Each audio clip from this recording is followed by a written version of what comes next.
I think El Salvador is the most intriguing case to follow. And I think the work that the Bitcoin office there is doing with Max and Stacy, mostly Stacy, heading the director of the Stacy Herbert, the director of the Bitcoin office in El Salvador. I think this is a kind of a vortex in the world today, energetically and intellectually, that people underappreciate and don't really understand the kind of forward looking, pioneering work that is being done there.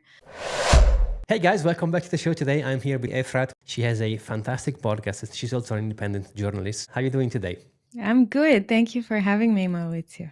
And for those of whom they don't know you, do you mind to give us an intro and tell us a little bit about yourself? After a 20 years career of tech and marketing in startups and global companies all around the world, mostly out of Israel, I was a chief marketing officer, and I decided to start a new career and start basically a new life. I think I kind of turned the page on my old life, and around 2020, that change started with COVID that came in and obviously changed my life just like it changed many people's lives. I started noticing more and more how the government and the state is interrupting in my life and aggressively violating my human rights. I went out to the street for a couple of years, and I spoke out about a lot of the corruption and atrocities that I was seeing around me. It started with mostly the government corruption, but very quickly, as I was learning more and more things, it rolled into global corruptions, and then seeing the kind of global propaganda that we were under during COVID. Being a marketeer, it was very easy for me to spot relatively easy for me to spot the global campaign, the orchestrated campaign that was running around the world, and kind of showing people the methods and the tactics that they were taking. And I started connecting the dots, and obviously it started my awakening process, which I think I always say that there is no real awakening that is based only on information without you actually taking the spiritual path as well, or spiritual, faithful, religious, whatever. Each person has it in a different way, but I think there is no real awakening if you don't do inner work. I mean, it's not enough to just see and be aware of the information. You actually have to take actions in your life and start doing things. So about 2.5 years into that process, I started questioning money as well. I started asking, the valid question: if the state and the government can so violently take away my rights, my rights on my bodily autonomy and so on, and try and disturb my parental authority and agency as a mother with my son, as to his medical choices and things that that I am the one that is supposed to decide, and all of a sudden the state comes and takes away my sovereignty as a mother. I have to start questioning all other areas as well, and money was one of them. And so I started asking questions, and it came mostly from the need to protect what's mine and to hedge what I worked so hard for so many years. I was a single mom at the time. I mean, I am still a single mom. His father lives in another country since it was 1 year old. So I was really just, being a mom and a career woman and really working hard for what I had. So I had no intention to lose that to the state, to give up what's mine. And I've been already sharing around half of my salaries with my state for a very long time, and at the same time seeing how corrupt they are. So it just didn't add up. It didn't make sense that I'm supposed to continue working and sharing everything I work so hard for with someone who is just a grifter and a scammer, someone or an entity, right? So I started asking the questions. Lo and behold, not a long time after that, a person just popped up on my Twitter and said, "Hey, I've been following you. You've been doing really great work during COVID to expose the scams, and you understand the way the government works and the global organizations and everything. Now it's your time to understand Bitcoin, because Bitcoin fixes some of that." And I'm like, okay, bring it on. I was looking for someone to teach me for a while. And turns out he was the head of the biggest community and media company in Israel for Bitcoin and crypto.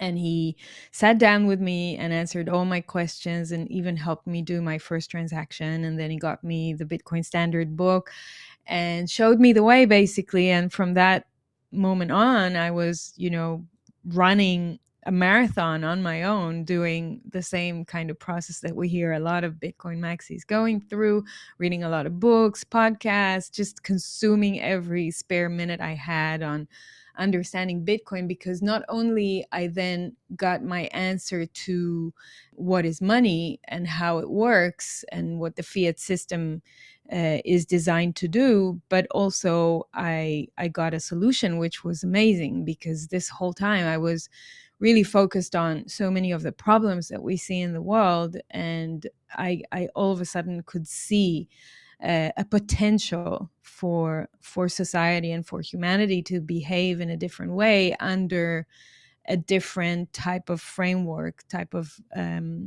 governance system. And basically embracing that kind of paradigm shift could change many things. So for me, it was very profound. It was less about, making money. It was more about hedging my money and then staying because of the liberation and the freedom, which is what I care about, really. And since then, I have gradually developed my life, my career, and my time to deal mostly with this wonderful solution called Bitcoin, but also continuing to expose the atrocities of the world. I put more emphasis on CBDCs now that I understand fiat, I understand central banking, and I understand Bitcoin. I can actually research that field more intelligently and bring my findings to my audience. So I write a lot about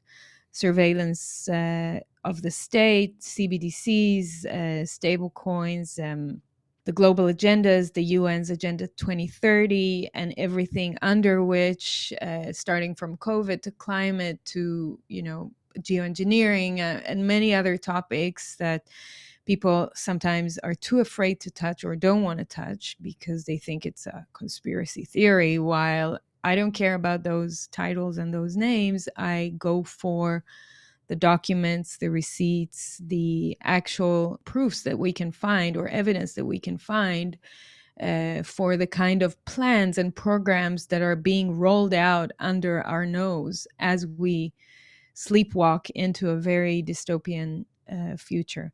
So yeah, I'm a Bitcoin maxi, and I am quit my job since then. So I love my career in marketing and in tech, and it led me to today, and it gave me a good starting point and advantage to really understand Bitcoin. And obviously, I'm still a student, and I think I'm like still in the beginning, even though I'm almost 3 years into it. It feels like I'm only scratching the surface.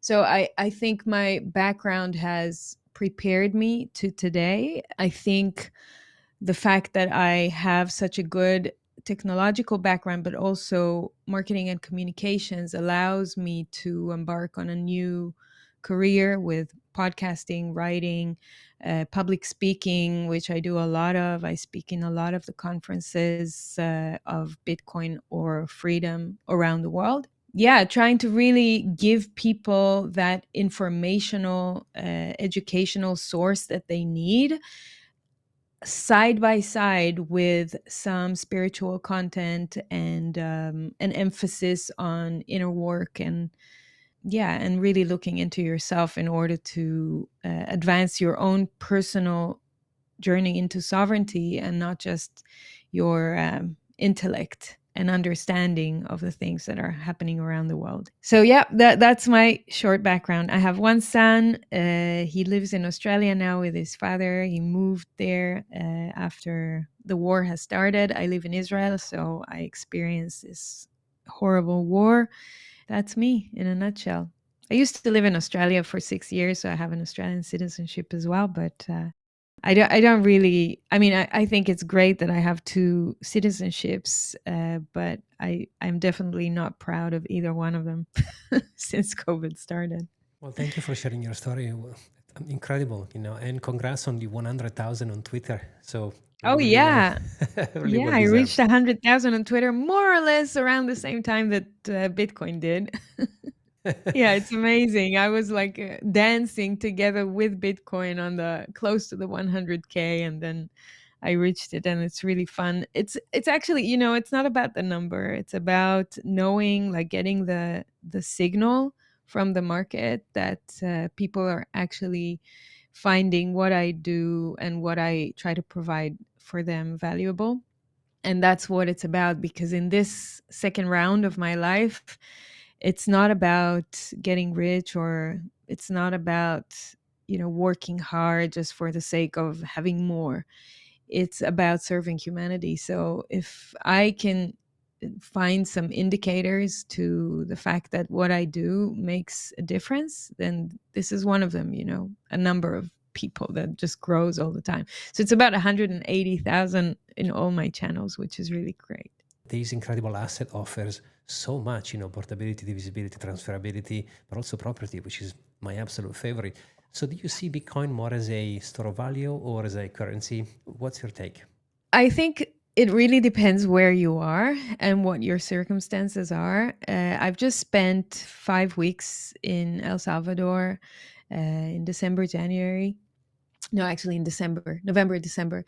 And I've spent most of my time at the Bitcoin beach using Bitcoin as a medium of exchange for about 4 weeks on everything: restaurants, hotels, taxis. I just really wanted to try living on a Bitcoin standard for a short period of time, seeing what it would be like. And it was just amazing. And I interviewed people living there as well, different types of people. I also went to Berlin, which is another circular economy in El Salvador, to speak with the people there and see how they live.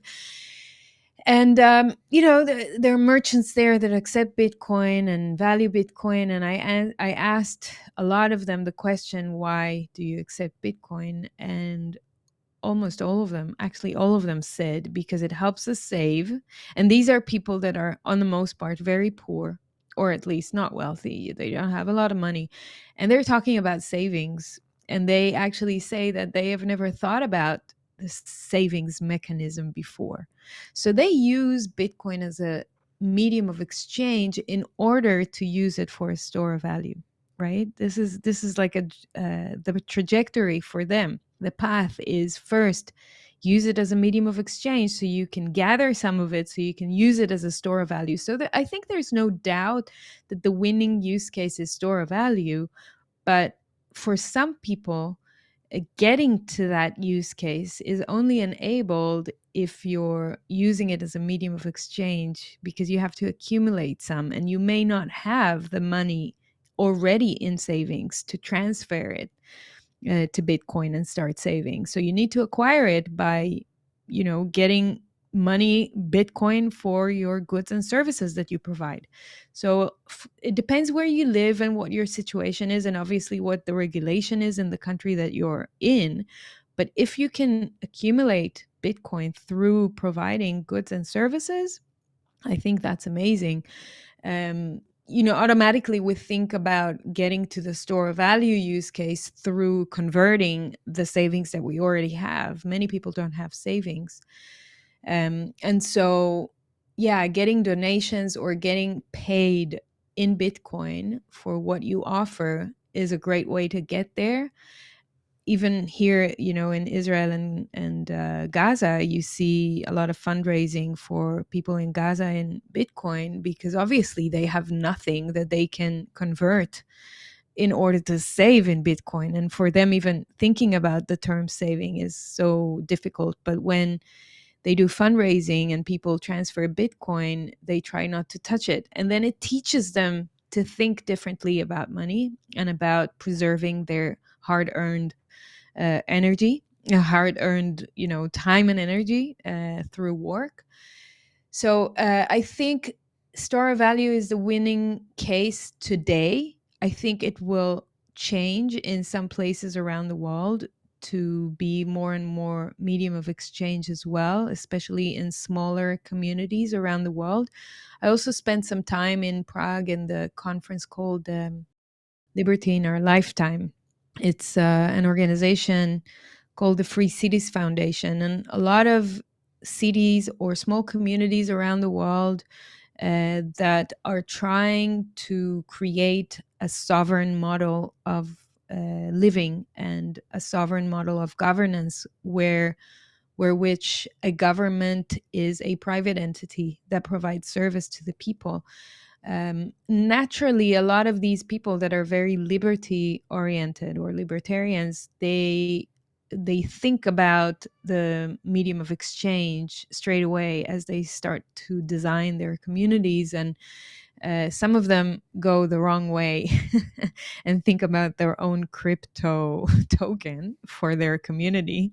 I think it's totally the wrong way because there's not much they can do with it outside of their community, and reality dictates that they will need to use it outside of their community as well, as long as they're not completely disconnected from society outside where they live. And so the ones that are looking at, and many others are looking in Bitcoin, to create Bitcoin as their circular economy, which is really great. Like the guys from Free Madeira were there this year talking about how Madeira in Portugal is using Bitcoin as a medium of exchange with many merchants and onboarding more and more merchants as we go. So it's very small today, and you see very small pockets or hubs around the world that are adopting Bitcoin as a medium of exchange. And I think it's a good experiment to have. We need those use cases so that we can learn from them how society could live in the future. But I don't think it's an inevitability that fiat will continue to live, will continue to exist, unfortunately, in my opinion, unfortunately, being pegged to Bitcoin, just like it was pegged to gold in the old days. So I think that is also a trajectory that is possible. I don't think that necessarily we will see Bitcoin becoming the medium of exchange that I would like it to be. I think the powers that are at play are so strong that they may influence or circumvent the trajectory to be one where there's still money printing happening, but we go back maybe to kind of a reserve asset of Bitcoin with a pegging of fiat into Bitcoin. So I think that is also possible. And then we'll see the normal fiat medium of exchange over a Bitcoin store of value. So I think El Salvador is the most intriguing case to follow. And I think the work that the Bitcoin office there is doing with Max and Stacy, mostly Stacy, heading the director of the Stacy Herbert, the director of the Bitcoin office in El Salvador. I think this is a kind of a vortex in the world today, energetically and intellectually, that people underappreciate and don't really understand the kind of forward-looking, pioneering work that is being done there on so many levels, economically, societally, financially, and also in an entrepreneurial way. Like the kind of stuff that they're doing is so is really pioneering the way to many other countries to follow suit. And I think that there's no coincidence that we are seeing the popularity of Bukele in the world going up. We will continue seeing, I think, a lot of delegations and politicians from around the world coming to El Salvador to visit, to learn their models, to copy what they're doing. I remember when was it? 2007, almost 20 years ago, when I was working in a semi-governmental institution called the Israel Export Institute. It's an organization that helps the private sector create business ties with other sectors around the world in other countries. So it basically is supposed to encourage Israel's export. I was seeing with my own eyes how delegations of politicians and business people from all around the world came to Israel to learn about startup nation, right? How Israel is developing so many successful startups and the entrepreneurship spirit of the people in Israel, and how do you go from 0 to 1. It was so fascinating for so many people from around the world to come and learn how Israel is doing that, because there was really something different and I think very pioneering in that sense in Israel. I think now what we're seeing in El Salvador is very similar to that. Since then, by the way, I think Israel has changed a lot. But, I'm just opening brackets for a second, because another not surprising, but interesting thing that happened is me seeing the involvement of China into Israel back then, where Chinese delegations were coming to Israel, not just to learn about Startup Nation, but also to learn how they can infiltrate Israel in a very sophisticated way.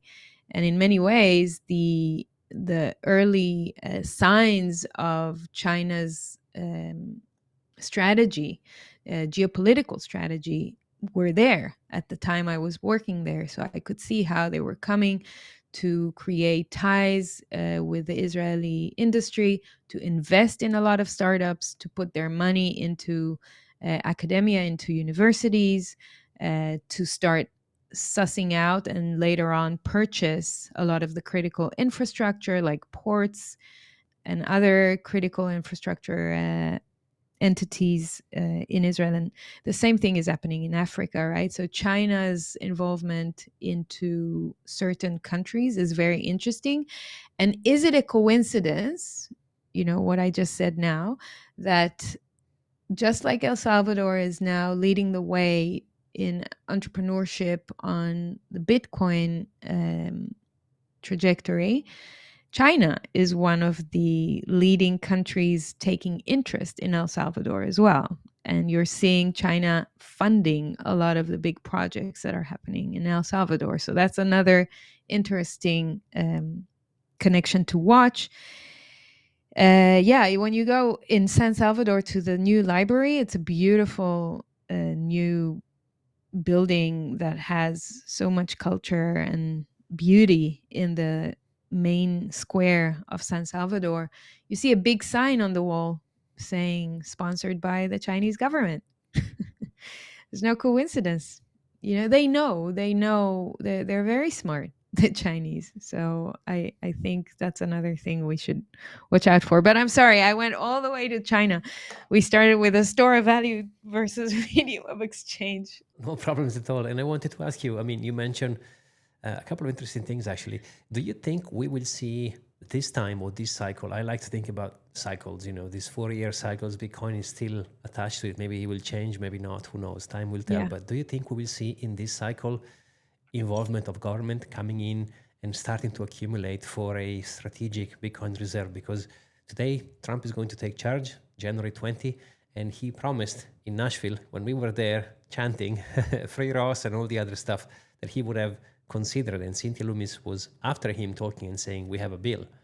So are you expecting Trump to follow up and potentially start accumulating some Bitcoins, and also other countries starting to consider a strategic Bitcoin reserve? Yeah, I think he will. I think that although we're seeing him doing super stupid things like he did yesterday with his Trump coin and Melania coin and all those I know, idiotic right? meme coins, even though he's like he's doing scumbaggery and coinery on the highest levels, I think he will adopt a strategic reserve I think it may be in a slightly different way than what people expect. It may not be straight away. He may gradually continue to give positive signs to the market about Bitcoin while he's taking actions to progress the regulation or the underlying foundations he needs for it. But I think he will do it. So it may take some time, but it will happen. And as we are starting to see already, more and more American states are doing it. So the different states are filing different bills for strategic reserves. And I think that gives the overall sentiment to the market that America is becoming stronger in its intentions towards Bitcoin. And as we just talked about China, the world is watching. The world is seeing, the world is watching. They're watching El Salvador, they're watching the US, they're watching countries that are important to watch. And so many other countries will follow. And I think that the ones that will not follow will suffer immensely. I'm not the biggest financial expert to talk about whether it could potentially alleviate or resolve or even improve the US huge debt problem. I listen to smart people like Preston and Lavish and so many other people that I love listening, explaining so wonderfully about the economy and financials behind the scenes. But I understand that this could serve as one of the only ways for the US to minimize its horrible $36 trillion debt, which is growing by 1 trillion every 100 days. And it's an inevitability that this bubble will burst at some point. And if it doesn't, and the can keeps being kicked down the road, then the pain is just going to grow stronger and stronger for society that is experiencing very tough conditions of living and cost of living, etc. So I think it's going to happen. I think it's going to take some time. At the same time, while you and me are speaking here, we're seeing Bitcoin doing crazy shit, like going from 102 to 109,000 in a matter of minutes. What, like $7,000 rise in minutes? That to me, I mean, we're seeing crazy happening with Bitcoin all the time. So I'm not really surprised. But, Stefan Livera, which is a great guy that I've just interviewed for my podcast, stay tuned for that episode. It was really great, speaking about Dubai people. He was just tweeting, yes, it's happening in the middle of the night, US time. But if that's happening, maybe it's a signal, it's a cue for very big people with big pockets buying a lot because they know something's about to happen. So, who am I to say crazy shit is happening around the world around us every day? That's why I have this constant tweet that I put out there. Who needs Netflix with popcorn next to it? Really, who needs Netflix today when you have this? You just open Twitter and you get all the surprises of the day. And it's happening on a daily basis. So everything could happen, anything could happen. I will be very, very surprised if the US does not create a strategic reserve or does really bold moves towards Bitcoin, because it's the game theory in practice, they'd be losing the game. At the same time, here's my investigative journalist part coming into play. At the same time, I think we need to be on the watch, on the lookout for the US government and other governments as well, tightening their grip on KYC, AML, and different types of surveillance technologies, such as official stablecoins or commercial bank stablecoins or stablecoins in general, which is definitely a way for the state to say, "Oh, okay, we're not gonna do that CBDC thing we talked about, and you guys were so against. Don't worry, we've listened to you. we're on your side. There. Keep sleeping. Don't be don't be upset. No CBDC, but there will be a stable coin. Just like Trump said in Nashville, if you were listening to his speech, he said it out loud. So if there is a stable coin, but there is no CBDC, and a stable coin can be programmed much the same way, then is it just a red herring, like Mark Goodwin always says? Now, I don't like putting too much emphasis on that, because I believe that people that are listening to what I say or what you say in podcasts like that, being curious and interested about Bitcoin, they may not hold Bitcoin yet, but they want to do it. And they have all their concerns, rightfully so, like every person in the beginning of the way that has concerns and questions. I think putting too much emphasis on that is, it's not that it's wrong. It's okay to ask the question and get your answer, but move along, because that's not going to stop Bitcoin anyway, right?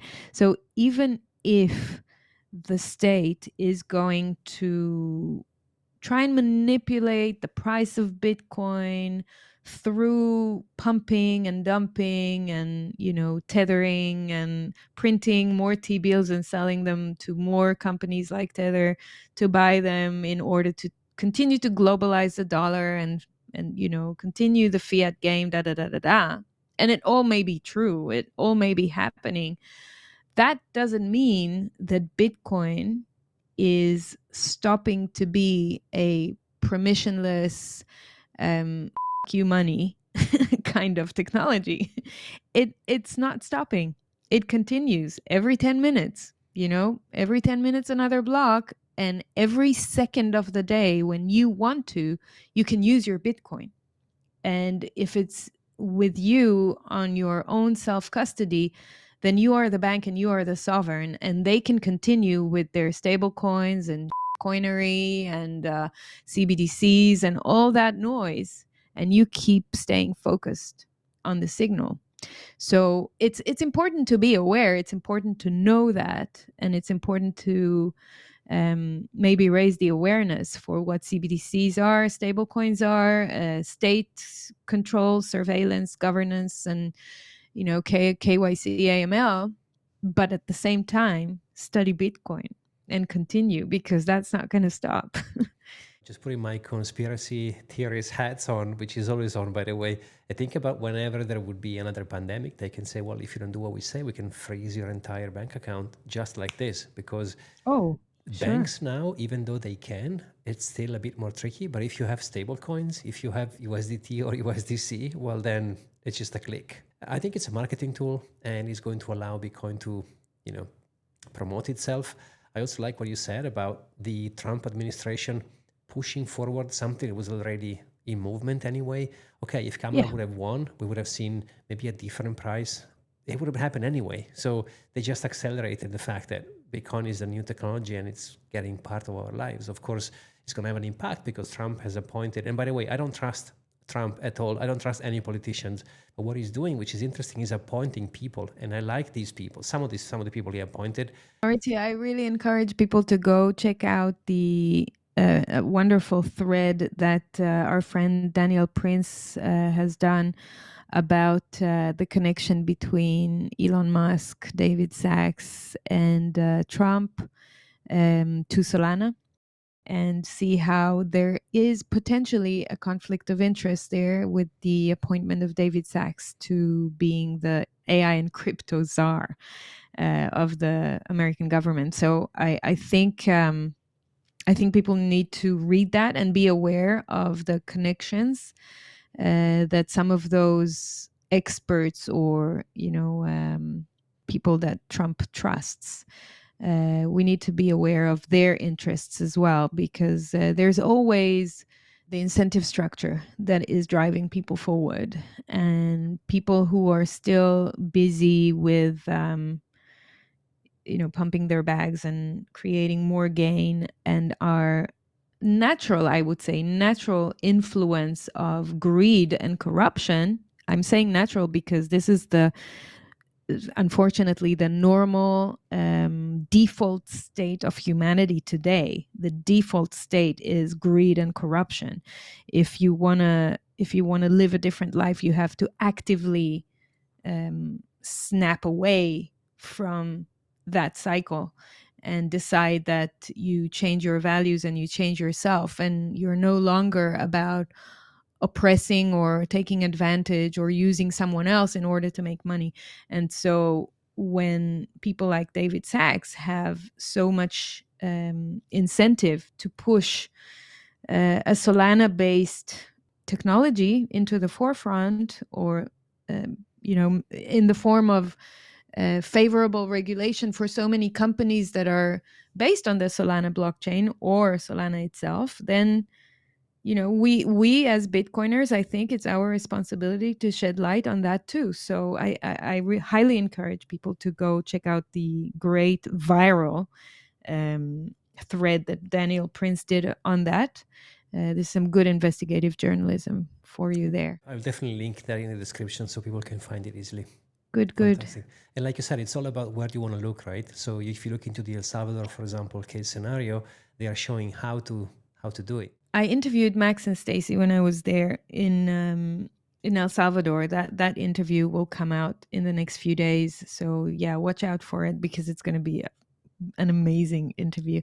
And one of the things we talked about is the beginning, when they just came to El Salvador and they met with Bukele, and the kind of conversations they were having with him. And luckily he was a Bitcoiner already, understanding some Austrian economy and understanding the principles of how to build a good economy, etc.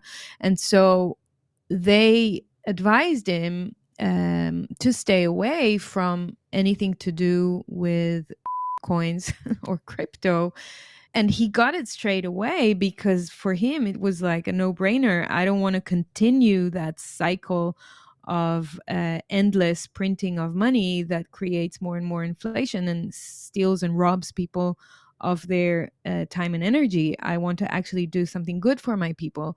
So when he understood that his path is going to be Bitcoin only, and he's going to take a lot of actions in his country in order to enable an economy that will be built on a Bitcoin strategic reserve, and many other things to do with Bitcoin, like educating the population, like making sure that this is at first a legal tender. Now we're seeing that they don't want to enforce it legally, but they're completely friendly towards it and want Bitcoin to continue growing, etc., etc. I think that there's some really smart moves in how he played the new chapter of El Salvador. And it's not a coincidence that, as Stacy says, El Salvador is winning. It's not a coincidence that they've taken the right steps. If he would start his new cycle with a Bukele coin, a Bukele token, and a few days later, the Bukele token would explode and then it would dump, and everyone would be devastated because of it, because they love Bukele and they trusted him, so they took it. His trust would go to waste. People will hate him. They would definitely not listen to what he says later on. And by the way, something similar did happen to him, because as he started adopting it in 2021 for the country, Bitcoin dropped massively. I don't remember the numbers, but around 21, there was a very big drop. And a lot of the population was like, what the is this guy doing? He took our money, like the country's money, and he's putting it onto this thing that is just like now lost all of its values. What's happening? Like, can we trust him? So there was a period of time there where he had to be very careful and do a lot of educational work to try and explain that this is okay, this is Bitcoin and this is how it works, etc. It's hard to educate. A lot of the people in El Salvador still don't understand Bitcoin, but they are aware of it. So he's got a good head start. And I think that now, with Bitcoin going the way it did, now it's been like 3 or 4 years since they adopted it. It's already a full cycle. They see the longer term results of it. and they're not as scared. They love him. I've never seen anything like this. It's amazing to see how people trust once again a politician. And yeah, they have their concerns, which is legit, and building something new takes time, and people are cutting him some slack, which is beautiful to see. But I think the trajectory is very positive, and it's very interesting. Efrat, honestly, you're such a wonderful person. We're so lucky to have you. Thank you so much for joining us today. It's been an absolute pleasure having you on the show. Thank you so much for having me, Maurizio, and good luck with everything. Thank you. And guys, as always, in the description, you will find Efrat links. Make sure to follow her. Watch the podcast because she mentioned a couple of bangers coming out with Stefan Lidera, Max and Stacy, and many, many more others. I look forward to meeting you again in the conferences this year. Next stop is Vegas. So I'm looking forward to it. Yeah, I'm going to be in Australia and in El Salvador before, but yeah, Vegas is where we're going to meet. Fantastic. And guys, thank you so much for watching, and we will see you on the next one.